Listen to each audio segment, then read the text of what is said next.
What's up? Grab your sandwich, get your drinks. It's a Thursday edition of the REKAP Lunch Hour with Guff. Me, Ryan McGuffey, here on the recap. And literally just moments ago, Declan Doyle finished his introductory press conference with Chicago media, as did Dennis Allen about a half hour ago. Wanted to talk about that because a lot of you actually weren't privy to it. Both coaches did it on Zoom, due to a lot of the beat writers being down at the Senior Bowl down in Mobile, Alabama. The Bears don't make that public. They don't put that one. They don't stream those particular press conferences. So I'll give you the news that I got. And I'll tell you right now, in two different ways, you have equally impressive coaches, the way they go about their business. Let's start with Dennis Allen. Dennis Allen, as we know, now the former head coach of the New Orleans Saints and the Oakland Raiders. If you go date back to 2012 to 2014, he spent the last 10 years basically in New Orleans as a defensive assistant, a longtime defensive coordinator, in the last 3 seasons as their head coach. So he comes here at 52. It's a lot of what Cap and I have been saying from the start. Like, if Ben Johnson can surround himself with somebody who's done the job before, a dude who can not only be great at his position, right? So he's been a defensive coordinator for a long time. So he's already done the job at a high level, A. And B, he can give all of the information of what it's like to be a first-time head coach, because he did it 13 years ago, which is crazy. What he learned on that first go-around and what he learned on the second go-around. He said to the media, look, I'd be foolish not to give the best parts of myself and what I learned from that job and hand them to Ben to be successful. Someone asked him about whether or not he wants to just be a coordinator the rest of his career, or if he has future aspirations to be a head coach. And he said, look, I'm here to be super successful as a defensive coordinator so we can build this thing to where we want to go. And he didn't talk about wanting to be a head coach, Ken. He said, I'm a big believer in be where your feet are. And that's what's going on with Dennis Allen. So there was a lot to like. He mentioned the only player he mentioned by name. What's up, Justin? What's up, Phil? We'll get to the Cubs stuff here in a second. Eric, hopefully this coaching staff for the Bears really changes the culture of the organization. Also makes these players accountable for one another. I think amen. I mean, that's what we're all looking for here. And I think because now you're going to have Ben Johnson as the head guy, Dennis Allen, who's done the job for 6 seasons in the NFL, he talked about getting away. He got fired during the season for the last 6 to 8 weeks. He got away from football, took a couple of vacations with his family. But as he said, you don't forget football in 6 to 8 weeks. So talked a lot about loving the Bears secondary, said he likes some of what's going on at the linebacking position, and that there's a couple developmental guys on the defensive line. The one player he named by name, so I'd say he's safe, and I think we all love him, is Kyler Gordon. He mentioned him multiple times. The only player he actually called out. So Kyler Gordon and Dennis Allen, I'm sure, going to be big-time friends and acquaintances, because it's very clear Dennis Allen is a Kyler Gordon guy. Dustin says Dennis Allen is the Josh McDaniels of the defense. Amazing coordinator, but not a good head coach. That's fine, because some guys aren't meant to be head coaches. And keep in mind, like, Josh McDaniels failed because also wasn't a good dude. I looked up some of Dennis Allen, like, they just didn't win enough with him. I don't think he was like a bad dude. You're right, though. I see where you're going. Like, Josh McDaniels, clearly stud OC, horrible head coach. I don't know if I'd say Dennis Allen was a horrible head coach, but I see what you're saying, Dustin, about not every coordinator is meant to be a head coach. Case in point, look at the Dallas Cowboys defensive coordinator, Matt Eberflus. Probably a good defensive coordinator, definitely not a good head coach. Josh, the offensive line coach still needs to be hired, and then everything else will be set. Also, Guff, how do you feel about the press Taylor hire? Some Bears fans were annoyed with it. All right, let's attack a couple of things here. We released a recap this morning at 10 a.m. Cap gives an update on the offensive line situation. They've had permission to speak to 3 coaches: the Ohio State offensive line coach, the Notre Dame offensive line coach, and I believe the Tulane offensive line coach. So if you check out that recap, you'll get a little bit more there. Look, 15 members of the Bears front office and coaching staff are down in Mobile right now. So they're locked in on the Senior Bowl evaluation of players. And I guarantee you at night, they're locked in with each other. They're probably going to dinners a lot. They're obviously spewing a lot of information back and forth about the type of players, and systems that they're running, and what kind of offensive line coach that's going to be cohesive with them. As for the Press Taylor, I think some fans, you said, were annoyed by it. There are people annoyed by the Press Taylor hiring, okay? Some of which, and I heard Cap's, radio producer Shay Norley said he ran the Jaguars into the ground and ruined Trevor Lawrence. Okay, no one human is responsible for that. He did not do a great job as the OC. He's a coach that's established in the league. His lineage of his brother Zach being the head coach in Cincinnati is a guy who, to me, what Ben is doing is bringing in a lot of guys who have been in the league for a long time. Press Taylor's not calling plays. He's not the OC. He's the passing game coordinator. Okay. Declan Doyle, he's going to work hand in hand with Declan Doyle, who's going to work hand in hand with Ben Johnson. Declan Doyle, super impressive. Super impressive. And what I always find funny is everyone, last week, everybody's talking about, he's 28. What's his, he's not even as old as some of the players. So he just went through kind of his resume. He's been coaching already for 10 years. When he was 18, he was at Iowa, where his dad was. He was a grad assistant at Iowa, was making $7,000 a year, bought his own plane ticket to New Orleans so they could show him the ropes. He tried to get in as many NFL buildings as possible. They gave him 2 days in New Orleans, kind of almost like a 2-day internship. He sat in the meeting room with the tight end coach down in New Orleans. You know who it was? Dan Campbell. Joe Brady was on the staff. Joe Brady left for LSU. Joe Brady now in Buffalo. Probably going to be hired in the next cycle. Worked with who? Sean Payton. Hires the kid after Joe Brady leaves offensive quality control to go to LSU. That job comes open. He's in a slew of applicants for that job. Interviews with Sean Payton. Sean Payton remembers him for the 2 days he was there and made an impression on him, hired him. Worked hand in hand with Sean Payton. Sean Payton gets let go, or he takes the year off in New Orleans. Dennis Allen gets promoted. Dennis Allen keeps him for a year. Sean Payton goes to Denver. Who does Sean Payton hire as his tight ends coach? Dennis Doyle. Who did Dennis Allen work with? Or Declan Doyle, I should say. Who did Dennis Allen work with for a year? Declan Doyle. Who did Dennis Allen talk about today as being an impressive up-and-coming coach? Declan Doyle. Do you see how this fits, folks? These young guys, Sean McVay, Kyle Shanahan, their trees, they're part of somebody else's tree. But then you start to see how the world's just like this and the names that are connected to it. No wonder the guy's a stinking coordinator. And he said he wasn't even looking for you. He also brought up, be where your feet are. Lip Ripper says they should hire Olin as head coach or line coach. I don't think there's a person alive that would disagree with that statement. I know Cap, myself, after working with him the last couple of years here with the recap, yeah, I think that's a no-brainer. Now, whether or not they can afford him or Olin wants to give up Saturdays watching his kid play down in Illinois, that's a different discussion. So Declan Doyle, very impressive. No one asked him the question, though, and it's very disappointing. If he truly is it the nephew, Cap? Grandson, nephew? Like a nephew. A nephew of the coach. No one asked him that. That was very disappointing. And it's not like the guy doesn't have a Wikipedia page. He didn't. Literally did not have a Wikipedia page. He's so young.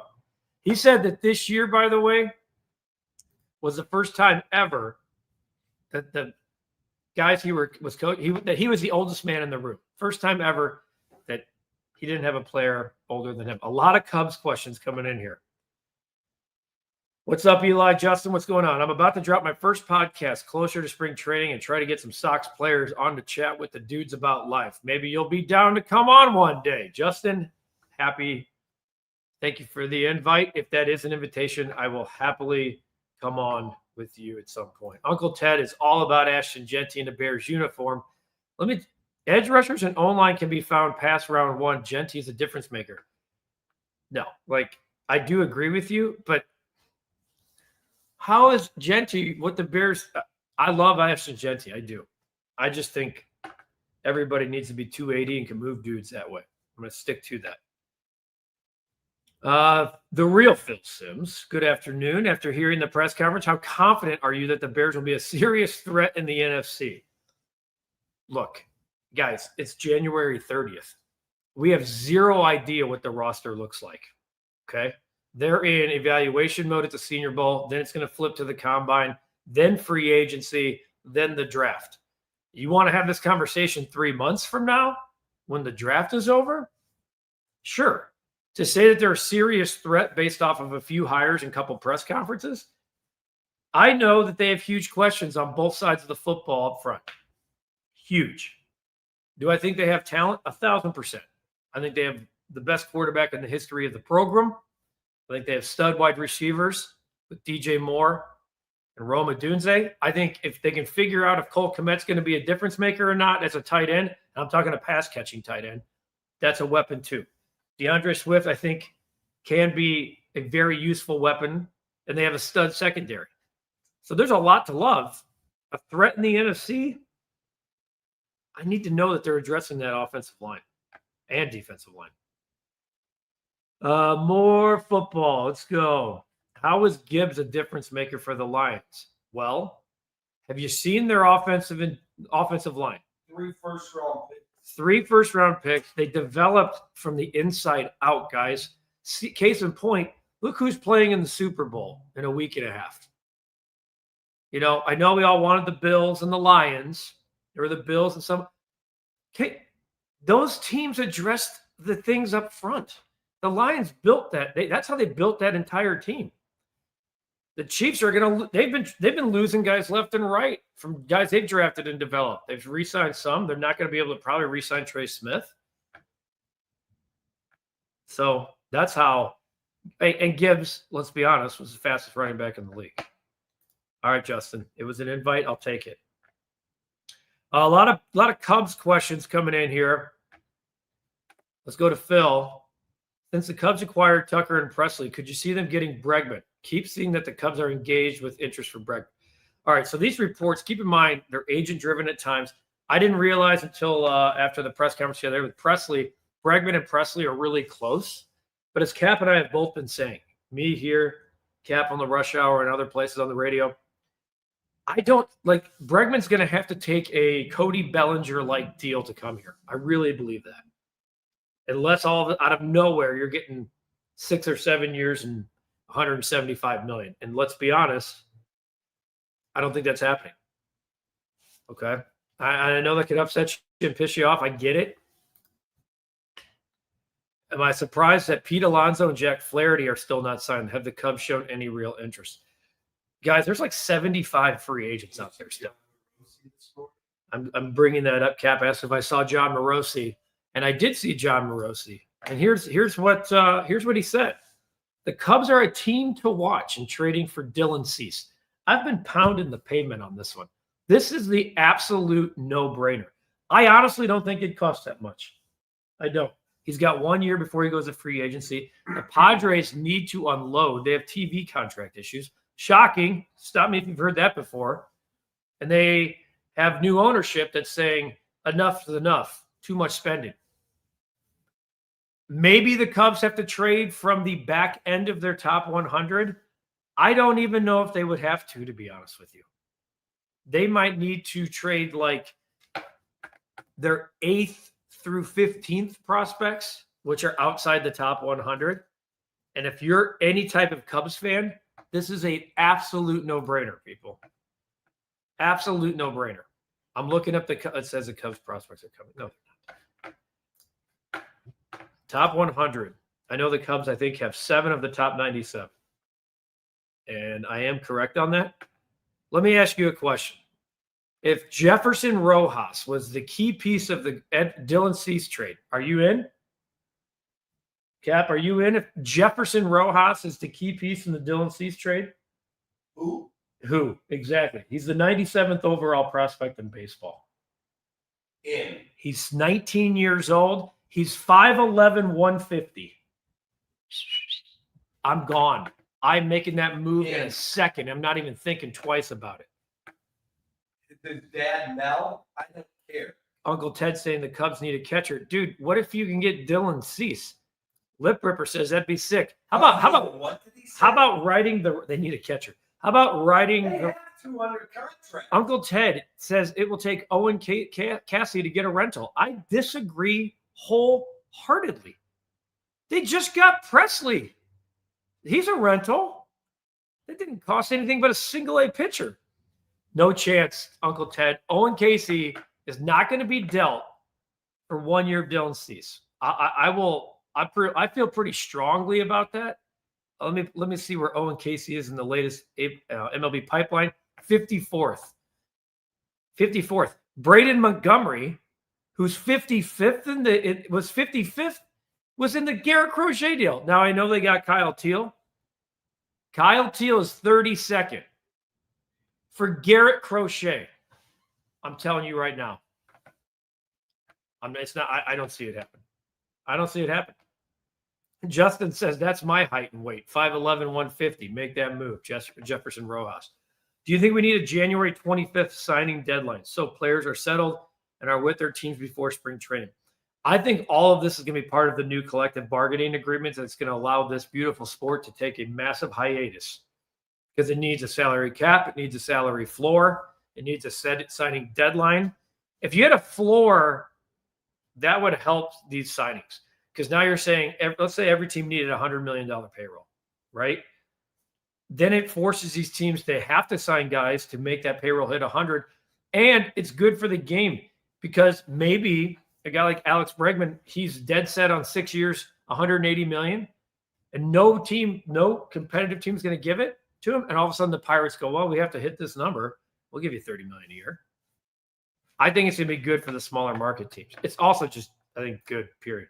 Phil, the Cubs don't need to be a team to watch. They need to be a team to make it happen and trade for Cease. Stop half-stepping. I think people would agree with that. Eli wants to know, will Jerry still be the chairman next year? Because Cap says this is last year. Cap said he made a prediction. Okay. He said, don't aggregate him. Don't try to quote tweet him. He was making a prediction that come end of the year, let's call it October 1 for the Sox sake, that Jerry will not cede ownership. Like he would still possibly be an owner. He just would not be the guy that oversees the operation. That's what he said, Eli. Just so we're on the same page. Okay. Nelson back to the Bears. Need to go with O-line, pass rusher, D tackle, and please a GD center, and then get a running back Monty style. Well, I'm with you. I can't watch a center not be able to run a shotgun because he can't get the ball to the quarterback any longer. I can't do it any longer. So wherever you find that guy, third, fourth round, they have four picks in the first. The three first. Well, it's only one round now in the first round, second round. So they have 3 picks in the top 2 rounds. I would like to see. To me, I'm with Nelson. I want O-line, pass rushers, centers, D tackles, dudes that move dudes. Get Bregman, Alonso, Cease. They will not only be the favorite for the division, they'll definitely be serious contender for the World Series. All right, so Dylan Cease is making what? I'm just going to put this in perspective. Dylan Cease, 13. Okay, so Dylan Cease is 13.75. All right, let's call Alex Bregman. Let's just give him the 6 for 156. So that AAV is 26. Okay, so now let's call it. We're at 40 million with those 2 players, and you want to get who else? Pete Alonso. Okay, so let's call Pete Alonso. Let's call Pete Alonso 26. We'll give him Bregman money. You think the Cubs are giving, first of all, that's 56. I think it's going to be 60 million. Let's call those 3 players 60 million. So you're giving 3 players $60 million. The Cubs they'd be into the luxury tax. They still have bullpen issues. I'm just telling you, Phil, how it works, my man. That ain't happening. Do I agree with you with those 3 guys? They'd be contenders for the World Series. What else is Michael Bush? 1,000%. And is Michael Bush going? What's he doing? Is he going? Because now you've signed a third baseman, a first baseman. Kyle Tucker's in your outfield. What do you put him? A DH? You got Seiya Suzuki there. What are you going to do with? What are you doing with Michael Bush? Uncle Ted wants to know why sign Bregman. Literally, Brendan Rodgers is out there and costs nothing. Yeah, I think we're more likely to see some kind of vet third baseman type. 1 year, 5-6 million, maybe. As insurance to Matt Shaw. Insurance to, like Brendan Rodgers, he's a good name because he's a guy that can play in different positions. Didn't he come up as a second baseman? I mean, Brendan Rodgers plays second and short. That guy would give you insurance. And he's still young. He came up, was supposed to be the next big thing, former Gold Glover. He really just never took off, and that's Colorado. If you're not taking off in Colorado, he was a hot prospect. At one point, I was hoping the Sox would trade for him, the top 20 prospect at one point. 266, 316, 409 is his slash. Does have pretty sure hands. I like that idea, Ted. I do. Bregman, second base. Now you're paying a second baseman $26 million. Guys, that doesn't work. Alonso and Bregman, $300 million of 750 OPS. All this talk about Bregman is nonsense, says Ryan. Tom won't be able to even, quote, break even this year with his high AAV. I know a lot of people are pissed about what Tom said with us here, pissed about some of the questions. Look, the guy said what he said. He wants to be in the dance. He thinks by getting in the dance, that gives him an opportunity at the whole thing. Unlike other sports, which he brought up, the top dogs usually advance deeper in the playoffs because they're the top dog. In baseball, it's about riding the wave and staying hot before it crashes. Bill, if they want the next great Cubs team, don't talk the talk, walk the walk. Look, I understand the frustration here, guys. I do. No. Lip ripper, the White Sox are not getting Pete Alonso. So what I said, the White Sox, and by the way, a report came out today from Ken Rosenthal that the White Sox tried trading Luis Robert Jr. to the Giants and last week to the Reds.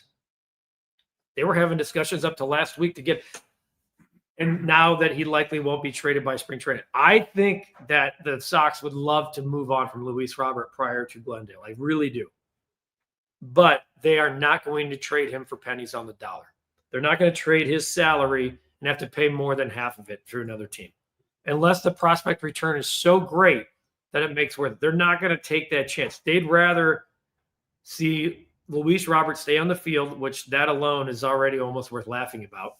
He's played 100 games twice in his career, and last year was one of them. You know how many he played last year? 100. Okay? I think they're more willing to take a chance, get him to health, keep him healthy, have a good year, and trade him at the deadline.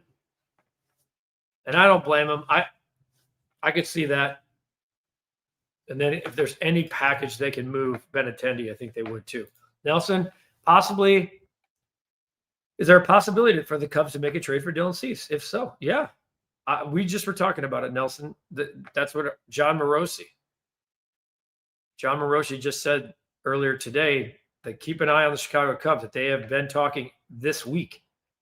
Ted's been a big fan of what the White Sox are building. I think there's a shot, 6 out of top 66. I don't know, Phil. I think both teams at this point could – I mean, the Cubs report in like 10 days. Maybe they add another reliever like a David Robertson. You guys have to get used to the idea that both teams are pretty much as is right now in heading to spring training. Remember last year, Cody Bellinger signed with the Cubs on February 27th. So there's 75, 80 names out there, some of certainly of note. And if Bregman's punching the sand saying meet this or don't, and then finally has to kind of put his tail between his legs for a 1 or 2 year deal with an opt-out or something, then maybe the Cubs are involved. Robert does not stay on the field. Just get rid of the stink from that horrible rebuild.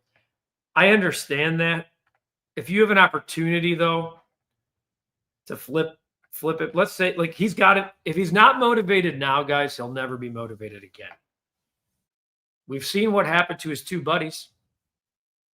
There's a minor league deal waiting for a guy who was 10th in MVP voting 2 years ago if he doesn't have a good year this year. Eloy, Moncada's unsigned. Jesus, I thought Moncada's unsigned and Eloy has a minor league deal. And I'll be honest with you, Tampa Bay, it's probably a good spot for Eloy, but he's going to have to realize he needs to work a little bit differently to make to make the club. I would not be surprised if we don't see him in that team. Justin says he agrees with Ted. These guys upset about have no clue how much talent we have coming up. It's about developing. The talent's there, Justin. They need to develop. Cubs have to save some bullets for the deadline, about $15 million. They can't go all in right now. They already got Tucker, for God's sake. Let him cook. Phil, when will we? So then we'll be hearing Cap venting all season. If the Cubs are 7 games back of the Brewers in June, you're damn right. You'll be hearing me vent too. There should be no excuse the Cubs don't win the division. Yeah, and great point. TA yesterday was on foul territory. He's also, talk about fall from grace, right? Like, he was just the batting champ. He was winning the Hank Aaron Award 4 or 5 years ago. He got cut from the Marlins, who were god-awful in the middle of the year last year, never signed on with the team. As he mentioned, going through a ton of personal stuff off the field, and it didn't work out. So hopefully that's all behind him. Would love to see TA come back. Let's talk about the bet of the day. We're in a slump. I probably should have learned. Cap and I talked about it. Betting the Bulls last night was probably stupid on our part. Knowing that Zach was out, knowing how the whole team was built, Nikola Vucevic didn't even play in the fourth quarter. Celtics are out there playing their starters up and down the floor. The Bulls are just saving it. Lonzo Ball's out there early, making plays. Bam, to the bench. I think they're showcasing guys and showing, hey, you're healthy, you're out. We got the trade deadline next week. Billy Donovan, head coach of the Bulls, will be on this week's Bulls Recap podcast with Joe Cowley. That'll be taped this afternoon and dropped later tonight. So keep an eye on that. Billy Donovan, head coach of the Chicago Bulls. Trade deadline a week away. All right, so here's where we're going. We're going to go to the Big Ten, and I still have a hard time saying the Oregon-UCLA game is a Big Ten game. I'm going the over. I'm taking the over in this game. I'm going to tell you why. Okay, these two teams have already played. The total was 144 earlier in the year. Oregon, the 16th rated Ducks, the road underdog here. They did lose outright at home to UCLA early in the year. I'm pulling this up for you guys. In terms of the totals, though, that's what I want to talk about. Let's talk totals. All right, so right now, UCLA is on a 4-game win streak following up a 4-game losing streak. They've gone over the total in 6 of their last 7 and 8 of their last 11. I like it. The total's not it's at a reasonable number of 140.5. They did get to 144 their last time out. Let's talk about Oregon now. Oregon also kind of on a little, they're playing up and down, but they're scoring in bunches. They've gone over the total in 5 of their last 7 with much higher totals, all in the 150s. They had one clunker in there against Purdue where they lost by 7 and both teams didn't score. But for the most part, you're getting 77-70 games, 80-70 games, 84-80. We're going to ride with the Big Ten tonight. We're taking the over. I don't know. Where's Lip Ripper? A couple of you guys last night hit your bets, and I'm not going to lie. The Knicks, I didn't bet the Knicks last night. That was a mistake. Lip Ripper, 3-0 night from Lip Ripper. We played his. See, Lip Ripper. We've swapped bodies. Last week I was on a heater. You were all over the place. Now you're on a heater, and I'm all over the place. Lip Ripper's going Memphis -6 against Tulane, and he also likes my over on the recap bet of the day. So Memphis -6. Lip Ripper a 3-0 night last night, and we're going to go over Oregon UCLA. Over Oregon UCLA. Coming up on the channel later today, like I said, we have Billy Donovan, the head coach of the Bulls, with Joe Cowley on the Bulls Recap podcast. That'll drop later today. Cap will have a recap rush hour for you. The Bulls are off, so our Bulls content will come from Joe Cowley in the Bulls Recap podcast. And then, as I mentioned earlier, the Bears Recap podcast is on the channel right now, talking about who the Bears are talking to in terms of offensive line coach and more. One more day this week, people. You almost made it to the end. This is that first weekend of the year where you start to realize what you have to do with no football, because that's what we're looking at. A no football weekend, the last week before the Super Bowl. Start figuring it out. The weather's going to flip again. We're going to get back to winter. No football this weekend. Maybe paint the bathroom, clean the garage. No, I'm kidding. We'll find something to bet on. Lip Ripper's talking about going up to -2.5 on the Canes versus the Hawks. Be careful. They just pulled off the biggest upset in the of the hockey season. +330 on the money line. +330, and they won 4-1. I'm Ryan McGuffey. This has been the Recap Lunch Hour with Guff. Me, Ryan McGuffey, for everybody here at the Recap. Have a great day, and we'll see you guys tomorrow.